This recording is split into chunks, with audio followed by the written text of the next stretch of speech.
Boa noite, irmãos. Paz e graça do Senhor Jesus a todos e a todas. Neste momento nós vamos abrir a palavra de Deus no Evangelho de Mateus, no capítulo de número 6. Nós fizemos a leitura nessa noite de hoje da passagem que eu irei expor para os irmãos. Também queria cumprimentar aqueles que nos assistem pela internet. E que nessa noite Deus possa falar profundamente às nossas almas, os nossos corações. Hoje nós iremos falar sobre as riquezas e o nosso coração. Eu queria pedir às crianças, não sei se estão com as tarefas em mão, se não tiver, por favor, está ali. Alguém possa fazer a distribuição para elas. E vocês vão desenhar um tesouro, tá certo? Quando eu falo tesouro, o que é que vem na mente de vocês? Vocês vão tentar desenhar aí, tá certo? Pode ser uma nota de dinheiro, pode ser uma pedra de ouro, seja lá o que for, tá bom? Façam isso. Mateus capítulo 6, do verso 19 ao verso de número 21, tem uma passagem bíblica que nos confronta duramente. Nesta noite de hoje, Cristo há de falar aos nossos corações, e a pergunta que eu faço para nós é: onde está o seu coração? Veja o que diz a palavra de Deus. Não acumuleis para vós outros tesouros na terra, ou sobre a terra, onde traça e ferrugem corroem, e onde ladrões escavam e roubam. Mas ajuntai para vós outros tesouros nos céus, onde traça nem ferrugem corrói, e onde ladrões não escavam nem roubam. Porque onde está o teu tesouro, aí estará também o teu coração. São os olhos a lâmpada do corpo. Se os teus olhos forem bons, todo o teu corpo será luminoso. Se, porém, os teus olhos forem maus, todo o teu corpo estará em trevas. Portanto, caso a luz que há em ti sejam trevas, que grandes trevas serão? Ninguém pode servir a dois senhores, porque ou há de aborrecer a um e amar o outro, ou há de se devotar a um e desprezar ao outro. Não podeis servir a Deus e às riquezas. Algumas traduções trazem mamon, que é o termo aramaico para posses. Nós vamos orar nesse momento, vamos à presença de Deus. Feche os seus olhos e vamos buscar o nosso Pai em oração. Senhor Deus eterno, estamos diante da Tua presença, Rei do Universo, reconhecendo nossas fragilidades, debilidades e limitações. Nós as temos, ó Deus, em nós, e elas são tão profundas, que nós não conseguimos viver independentes do Senhor. Ó Deus, a minha oração nesta noite de hoje, o meu desejo, é que Tu possas ir ao encontro do coração do Teu povo, que possamos ser confrontados pela Tua gloriosa e poderosa verdade, Pai. Que Cristo seja centralizado e receba toda a glória e todo louvor nessa noite de hoje, pois Ele é o nosso grande e perfeito tesouro. É nele que nós depositamos nossa confiança, é nele que nós depositamos nossa fé, e é nele que nós depositamos a nossa esperança. Que seja assim, ó Deus, na nossa vida como Teu povo, que a nossa vida cristã não se resuma somente às coisas dessa vida, se não somos os mais miseráveis de todos os homens. Todavia, Deus, que o nosso coração possa se inclinar para as coisas do alto, onde Cristo está sentado à Tua destra. Que os nossos corações sejam confrontados duramente pelo Senhor e que possamos, ó Deus, verdadeiramente sondar as nossas almas e corações e ver, ó Deus, quais são os falsos deuses que vivem orbitando no mais íntimo do nosso ser, para que possamos nos arrepender e centralizar o Senhor nas nossas vidas. É o que eu te peço em nome de Jesus. Amém e amém.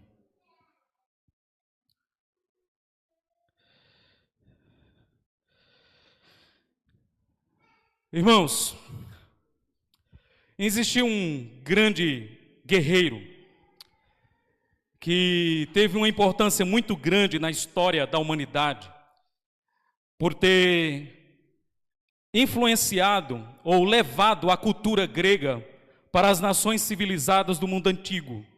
Esse homem é chamado Alexandre o Grande, ou Alexandre Magno. Ele foi um grande guerreiro e ele foi um grande responsável por helenizar o mundo antigo. Alexandre Magno, ele deixou a sua biografia, ele deixou a sua história registrada. E dentre várias coisas que foram registradas à vida desse homem, uma delas está relacionada à sua vida quando ele estava prestes a morrer. Quando ele estava prestes a morrer e a partir, ele deu algumas diretrizes aos seus servos. A primeira delas foi a seguinte, que quando ele morresse, um grupo de médicos deveriam ir atrás do lado do caixão. Segunda diretriz, as suas mãos deveriam ser colocadas para fora, abertas. Por que ele deu essa diretriz? E por que ela deu essa ordem para aquelas pessoas? Primeiro, ao pedir que os médicos fossem ao redor do seu caixão, ele queria ensinar que a medicina e a ciência não têm poder sobre a morte. Os médicos estavam ao redor do seu caixão, mas nada eles podiam fazer para poder livrá-lo daquela situação em que ele se encontrava morto. Ao colocar as mãos para fora, ele estava ensinando que nós chegamos a esse mundo de mãos vazias, e de mãos vazias nós também partiremos desse mundo. Como disse Jó certa feita, nu saí do ventre da minha mãe e nu tornarei para lá. Ele também disse que os seus tesouros deveriam ser despejados ao longo do cortejo fúnebre, para mostrar que as riquezas que nós agariamos nesse mundo e ajuntamos nesse mundo, aqui elas ficarão.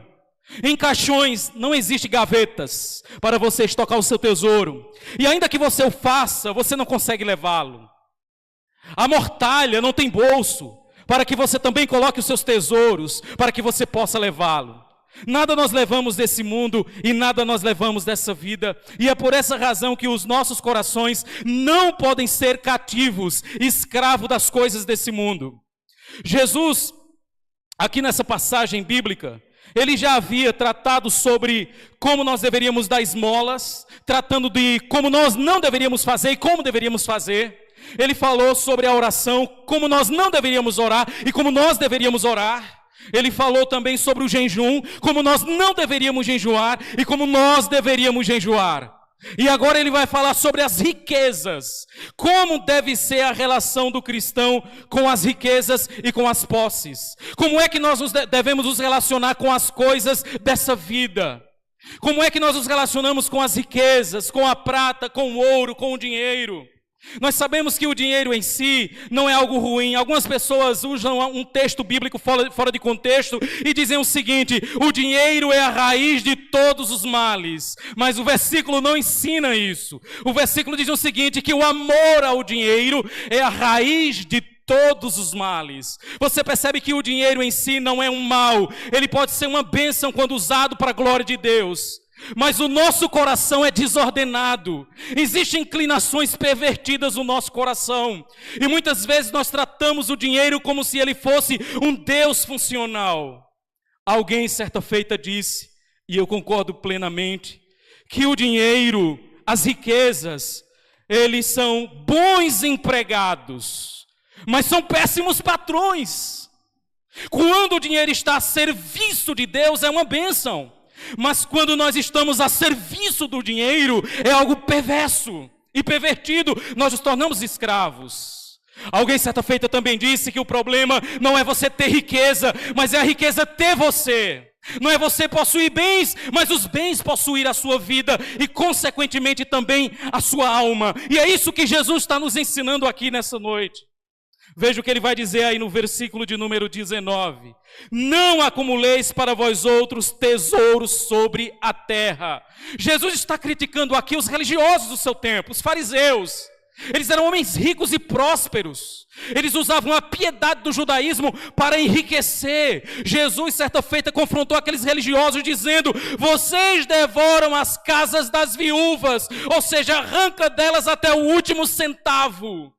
A elite religiosa dos tempos de Jesus vivia em grande opulência. tinha riqueza, tinha muita prosperidade.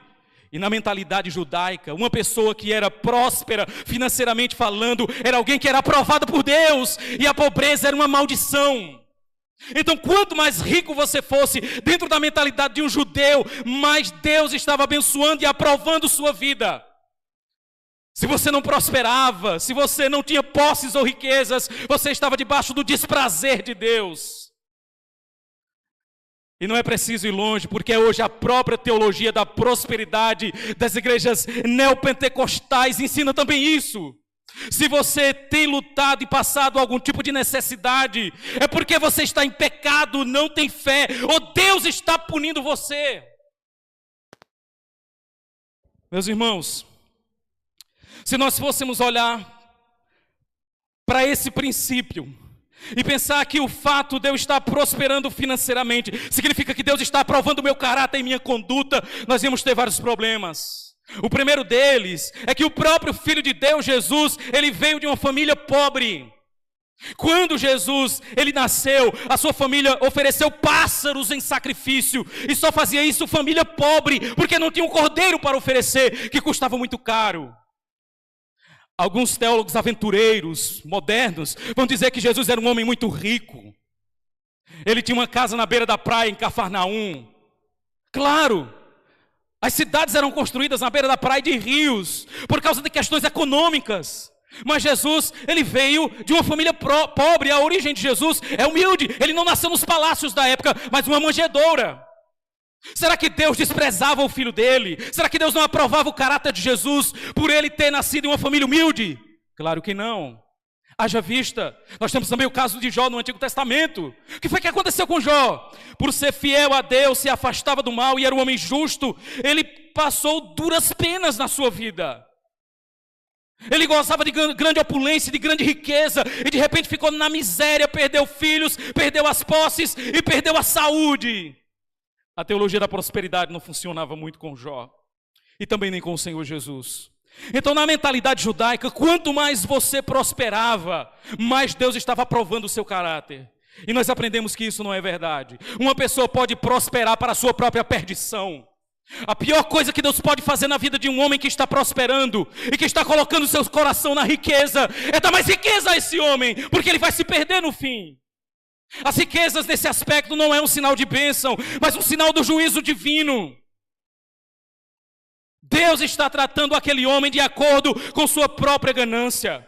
O Salmo 115 diz: tornem-se semelhante a eles aqueles que o adoram.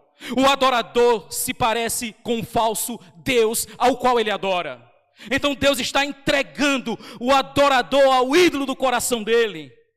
Irmãos, quando a Bíblia diz: não acumuleis para vós outros tesouro na terra, será que Jesus está sendo contra as riquezas? Será que Jesus está sendo contra a propriedade privada ou a prosperidade?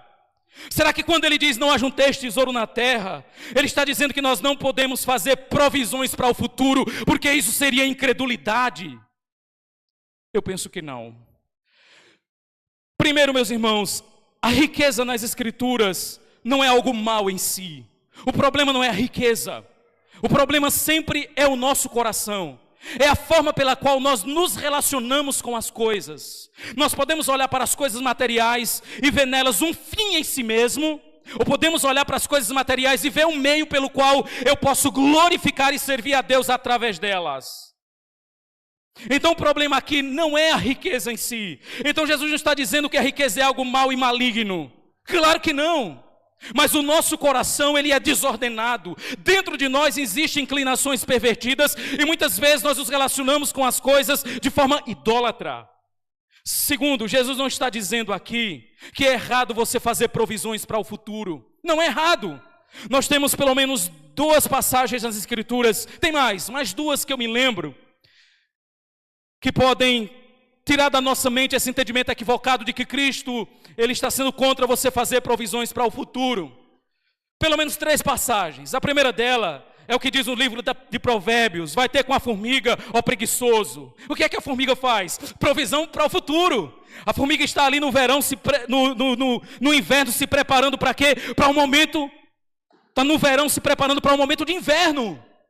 Ou seja, ela está fazendo provisão para aquilo que vai vir. E quando a Bíblia diz, vai ter com a formiga ou preguiçoso, seja sábio, seja prudente. Lembra que quando o faraó teve aquele sonho das vacas magras e das vacas gordas, e José interpretou o sonho, ele disse, vai haver 7 anos de grande fartura no Egito, mas também vai haver 7 anos de intensa fome na terra. Você tem, faraó, que escolher um homem sábio para fazer provisões para esses dias de seca e de escassez. José, ele foi um homem sábio. Ele, no período de fartura, juntou para o período de escassez. Então ele juntou o tesouro, ele juntou o mantimento. Não é errado você guardar dinheiro ou recursos visando alguma situação que possa acontecer no futuro. Isso pode ser feito e Jesus não está condenando isso. O que Jesus está condenando é você colocar a sua segurança nessas coisas. Em vão vigia o sentinela se o Senhor não guardar a casa. Nós não podemos pensar somente no hoje e se esquecer do amanhã. Pastor, mas você juntar recursos prevendo que alguma situação difícil pode acontecer amanhã, não é incredulidade? Não. Incredulidade é quando você coloca a sua plena confiança nisso. Deus opera através de meios e Deus nos deu sabedoria para gerenciar os recursos que Ele nos deu. E não é errado. Os antigos puritanos, eles se relacionavam com as posses de forma muito sábia.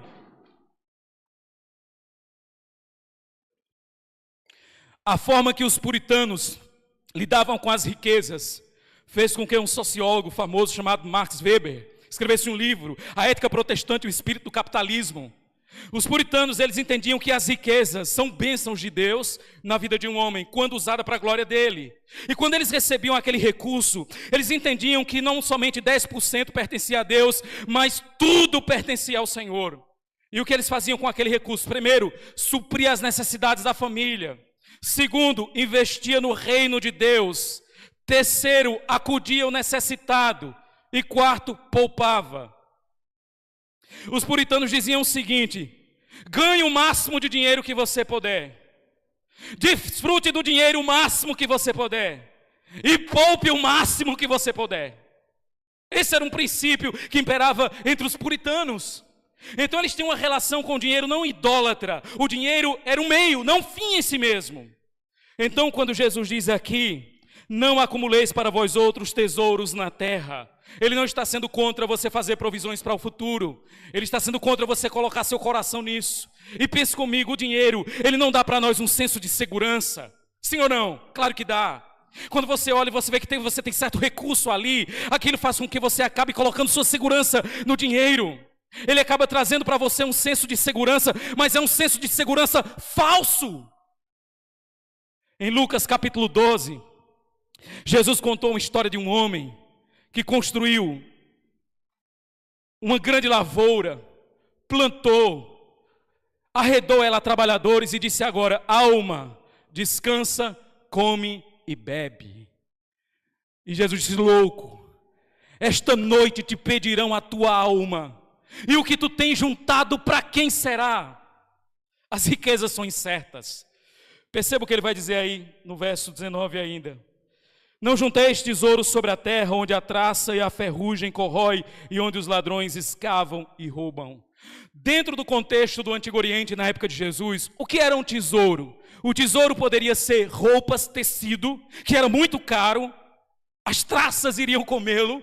Poderia ser ouro, mas a traça não corrói ouro, e nem o ferrugem, mas os ladrões podem roubar. Comida, alimentação, provisões também poderiam ser riquezas. Então o que Jesus está dizendo é que as riquezas desse mundo, elas são perecíveis, elas passam. Você pode estar juntando de repente um montante de dinheiro e do dia para a noite você perder tudo. Tudo ir por água abaixo. Talvez o ladrão pode não entrar na sua casa e roubar os seus recursos. Seus recursos estão bem seguros no banco, não é isso? Será? Ah, pastor, mas hoje eu tenho um montante de dinheiro e de moedas digitais. Como é que a traça vai corroer? Como é que o ferrugem vai alcançar? Como é que o ladrão vai roubar? Mas ela pode ir embora por outros meios. A palavra aqui para traça, ou melhor, para ferrugem, é a palavra brosis no grego, que significa tudo o que causa dano. De repente você tem lá um acúmulo exorbitante de dinheiro e seu coração está naquilo ali. Você batalhou toda a sua vida para agariar recursos e riquezas, e você de repente olhou para a sua conta e disse: nossa, como eu tenho muito dinheiro. De repente veio uma enfermidade e você teve que gastar tudo, e você ficou com absolutamente nada. Certa feita alguém disse que nós gastamos toda a nossa saúde para ganhar dinheiro, e depois vamos ter que gastar esse dinheiro para manter a saúde. Então uma enfermidade pode levar tudo o que você juntou, e no fim das contas, sabe o que vai acontecer? Você pode continuar da forma em que está, sendo devorado por uma enfermidade crônica ou por uma enfermidade grave. Então Jesus está nos ensinando aqui que as riquezas desse mundo, elas são perecíveis, elas são passageiras, elas vão passar. Você pode, quando morrer, encomendar um bom caixão com algumas boas gavetas, mas eu posso dizer para você que você não vai levar nada. Prepare uma boa mortalha com alguns bolsos, você não vai conseguir levar absolutamente nada. E se você juntou muito dinheiro e você deixou de herança para seus filhos, eles vão brigar bastante, vão para as raias dos tribunais para poder repartir tudo aquilo. Irmãos, a palavra de Deus ainda diz: mas Jesus agora vai dizer o que nós devemos fazer. Mais uma vez ele traz a negativa: não acumulem tesouro na terra, e agora vem com a positiva: mas ajuntai para vós outros tesouros nos céus, onde traça nem ferrugem corrói, e onde nem ladrões escavam e roubam. Os tesouros dos céus, eles são imperecíveis. Quem é que pode roubar os tesouros dos céus? E entenda que tesouro dos céus aqui não são méritos que você acumula para a sua salvação, mas são recompensas que Deus nos dá por aquilo que nós fizemos para Ele nesse mundo. Você pode ter um grande crédito bancário nesse mundo e você está no vermelho no céu. Mas você pode ter um grande crédito na eternidade, e você tendo traça, ferrugem, nada vai tomar. Inclusive, nem os ladrões podem entrar e roubar. Depois de tratar sobre os tesouros, ele vai falar no verso de número 21, com respeito ao coração. Veja o que ele diz: porque onde está o teu tesouro, aí estará o teu coração. Jesus, nessa passagem, ele não está dizendo onde é que está o teu tesouro. Ele aponta o tesouro para dizer onde está o seu coração. O que é central nessa passagem não é onde está o seu tesouro, mas onde está o seu coração. Meus irmãos, mais uma vez reitero para nós: o nosso coração é idólatra. E nós temos a tendência de nos relacionar com os recursos, inclusive com as bênçãos que Deus nos deu, de forma idólatra. Quando nós colocamos a nossa segurança, a nossa satisfação, a nossa esperança e a nossa alegria nas posses e nas riquezas, aonde está o teu tesouro, ali estará também o teu coração.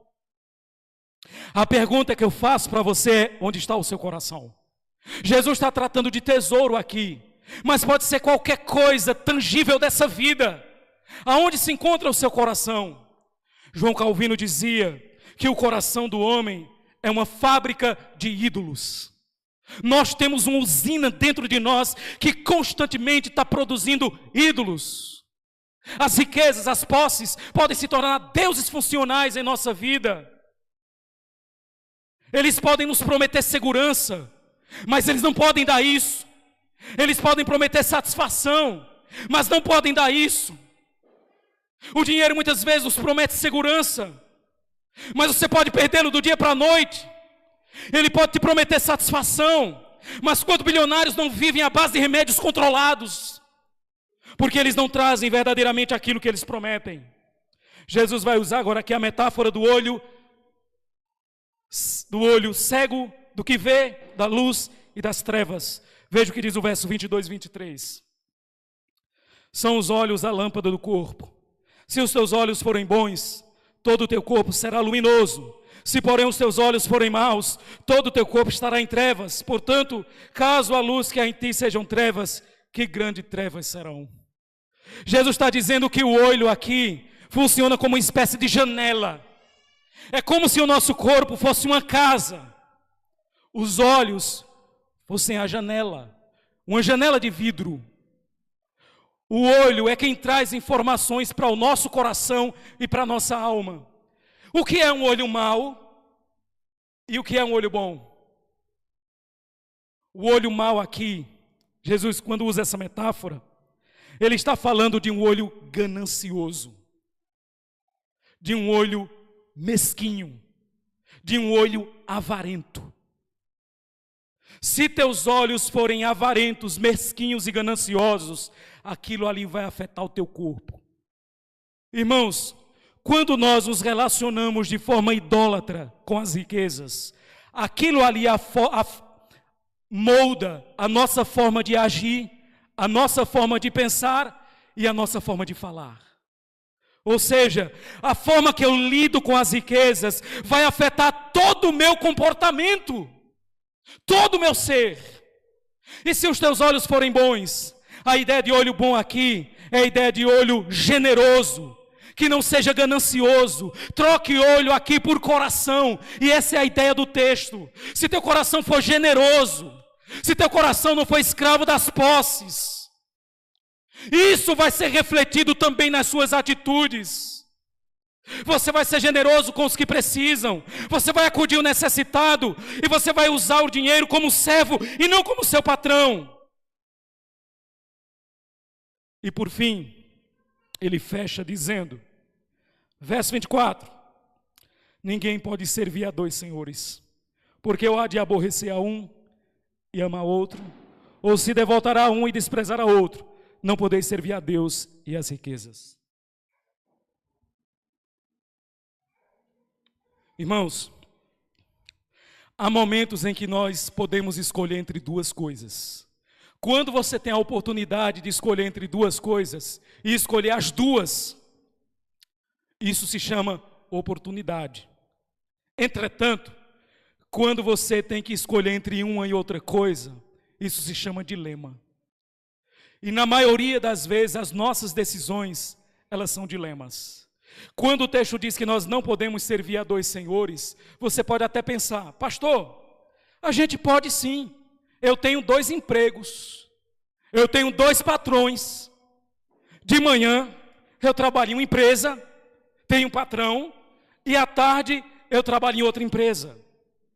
Mas quando Jesus fala aqui servir a 2 senhores, ele está falando do contexto da escravidão. Um escravo não podia ter 2 donos, mas um único dono. O escravo era uma propriedade de um senhor, então ele não podia ter 2 senhores. A escravidão requeria exclusividade. Então ele diz, vocês não podem servir a Deus e as riquezas. Sabe por quê? Nós não podemos servir a Deus e as riquezas, porque eles são senhores diametralmente opostos. Eles são senhores antagônicos, diferentes. Ele personifica a riqueza aqui, dando a ela o nome de Mamon. Traz uma personificação para a riqueza e trata a riqueza como um senhor. Nem o diabo na Bíblia é tratado como senhor, mas a riqueza é tratado como senhor.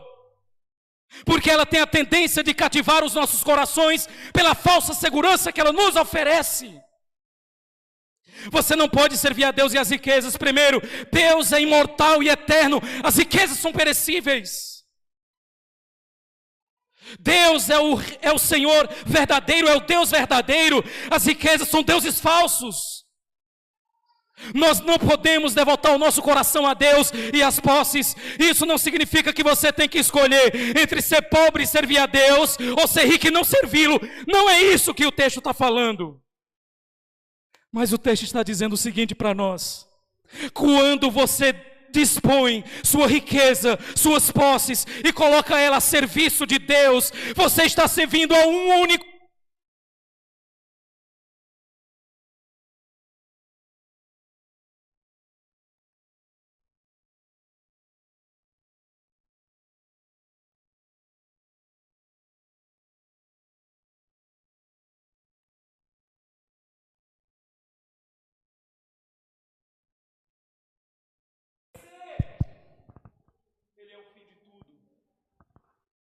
Ele é o fim de todas as coisas. É por isso que mais uma vez eu digo que a teologia da prosperidade, ela presta um desserviço no reino de Deus, e nós não podemos dizer que é uma teologia saudável, mas é uma teologia de Satanás. Foi produzida um dos porões do inferno, porque a teologia da prosperidade pega Deus como meio e a prosperidade é o fim. Você usa Deus para enriquecer. Você vai nessas igrejas, está lá muito bonito na fachada, Jesus é o Senhor, e lá dentro ele não passa de um serviçal, de um mordomo educado, de um escravo e de um servo. O fim de tudo é as posses e as riquezas. Não, meus irmãos. Quando nós servimos as riquezas, elas se tornam um Deus pagão na nossa vida. Mas quando as riquezas estão a serviço de Deus, elas se tornam uma bênção na nossa vida. Obrigado. Está juntando tesouro no céu fazendo isso. Meus irmãos, algumas conclusões para nós. Primeira delas, o problema não é você ter riquezas, mas as riquezas ter você e se tornar um Deus funcional na sua vida. É isso que Cristo está nos ensinando. Você pode trabalhar, dar duro, prosperar. Isso é bom, isso não é ruim. Mas quando a sua vida se resume a isso, e as riquezas e as posses é o único objetivo da sua vida, você é um pagão. Você está servindo a um falso Deus. Mais uma vez entenda, você não vai levar nada disso onde você tem colocado sua esperança. Você não pode comprar pedaços de terrenos na eternidade com os recursos dessa vida. Você não pode fazer isso. Aonde é que está o seu tesouro? Se você souber onde está o seu tesouro, aquilo que você preza, dá valor e considera importante, ali vai estar também seu coração. O nosso coração, ele está em um lugar. Ele não pode estar em Deus e nas riquezas ao mesmo tempo. Então, meus irmãos, tomem cuidado. As riquezas podem trazer um senso falso de segurança, de satisfação, e se tornar um Deus funcional em nossa vida. Por exemplo,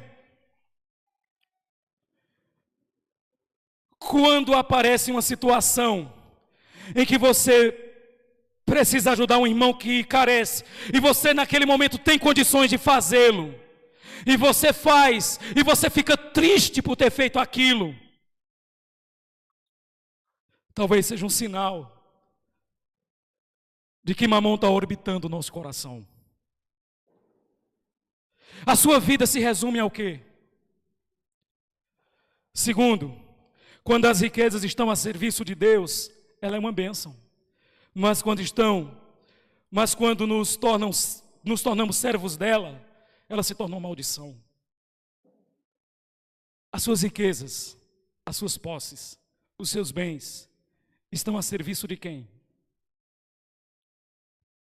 De Deus? Você tem certeza?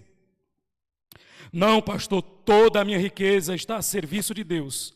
Mas o cara nem dá o dízimo na igreja. Não contribui com nada na igreja. Dá as sobras para a igreja. E diz, minha riqueza está a serviço de Deus. Não, você está a serviço dela. E você não percebe isso. Você está a serviço das suas riquezas, das suas posses, e você não percebe isso.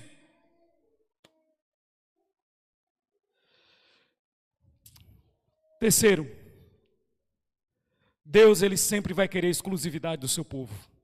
Ele nunca vai aceitar concorrente em nosso coração. Irmãos, nosso Deus é exclusivista, não tem jeito.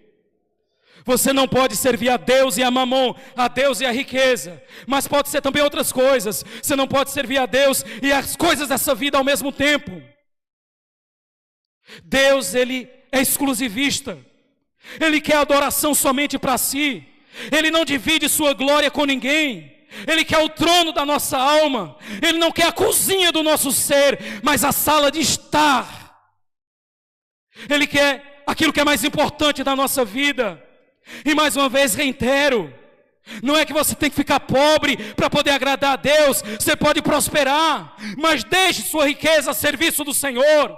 Trate ela como serva sua e não como seu patrão. Deus, Ele quer exclusividade na nossa vida. Irmãos, a idolatria não é um problema do ídolo. A idolatria é um problema do coração do homem. E Jesus está falando aqui sobre idolatria. Idolatria não é coisa das religiões orientais. Não é coisa das antigas religiões do Antigo Oriente. Idolatria não é muitas vezes o que você vê alguns católicos fazerem. Idolatria é um problema do coração, não um problema do ídolo em si. Eu gosto de falar isso porque às vezes a gente acha que o problema da idolatria está no objeto em si, mas não está. Vamos supor, se o problema da idolatria está no ídolo, para resolver o problema da idolatria, o que é que eu faço? Quebro o ídolo. Acabou a idolatria? Não, ela vai mudar de face. Ela vai se inclinar para outra coisa. É igual a pessoa, por exemplo, que diz assim: quando eu estava no mundão, quando eu vivia no pecado, eu era viciado em entorpecentes e drogas. Aí ele se converte. Ele não usa mais drogas,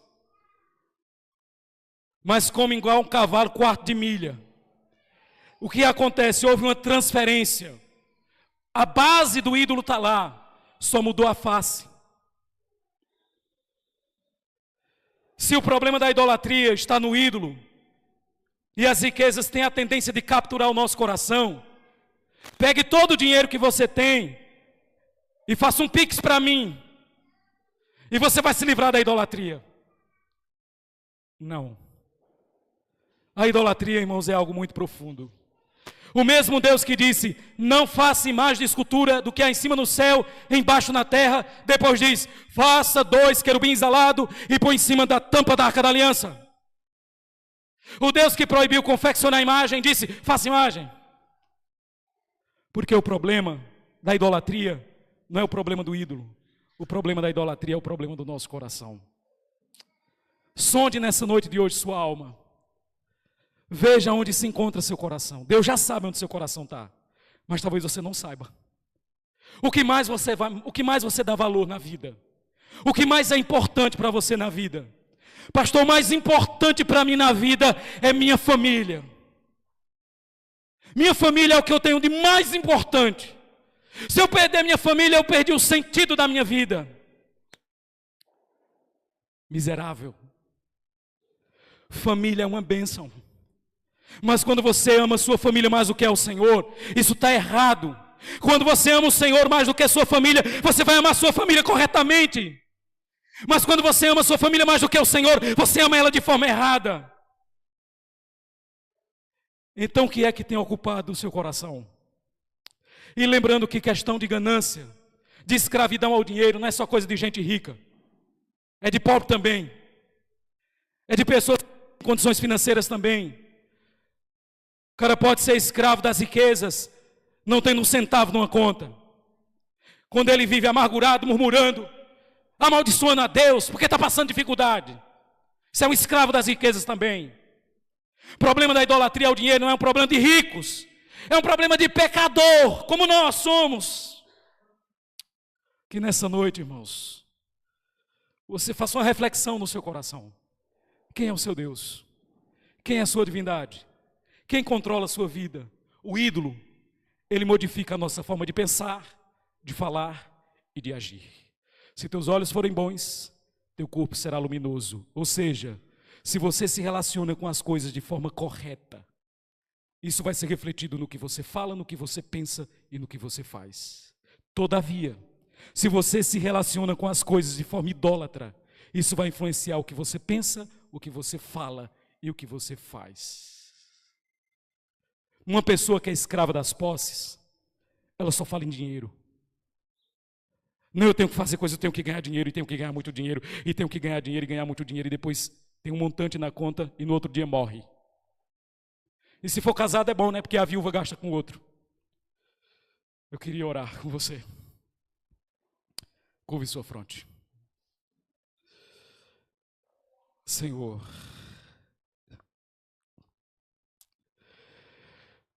nos ajude, ó Deus, a nos relacionarmos com as coisas de forma correta, Pai.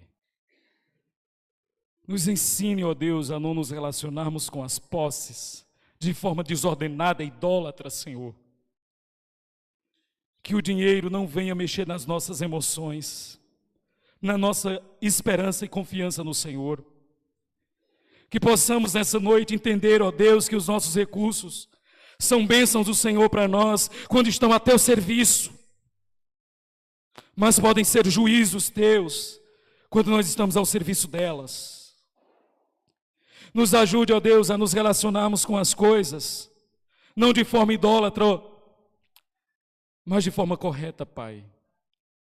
Eu oro nessa noite pelas nossas vidas, e que nós venhamos, ó Deus, saber onde está o nosso tesouro, aquilo que nós damos valor, prestígio, aquilo que nós consideramos importante demais para nós, porque onde descobrimos aonde está o nosso tesouro, também sabemos onde estará o nosso coração. Que o nosso coração não seja idólatra, não seja adorador de falso Deus, mas que o nosso coração seja devoto do Senhor. Que nós não venhamos ter uma lealdade dividida entre o Senhor e as posses, entre o Senhor e as riquezas, ó Deus. Que não venhamos estar dispostos a pecar para prosperar e viver pecando porque não prosperamos, mas que possamos ser leais ao Senhor, fiéis ao Senhor, honrar ao Senhor, ainda que se implique em algum tipo de perda material para nós. Ó Deus, mostre, ó Deus, para cada um de nós que as coisas desse mundo são passageiras. A medicina mais avançada não pode resolver o problema da morte. As riquezas que nós acumulamos ao longo do tempo, elas vão ficar e perecer. E nós iremos, Senhor, de mãos vazias, porque nem a mortalha, as flores e o caixão nós levamos.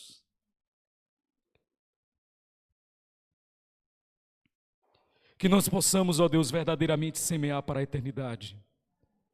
Que nós possamos estar preocupados mais com os créditos do céu do que da terra. Que não venhamos, ó Deus, colocar o nosso coração nas coisas dessa vida em detrimento da eternidade. Que não venhamos nos relacionar com as coisas de forma idólatra, Senhor.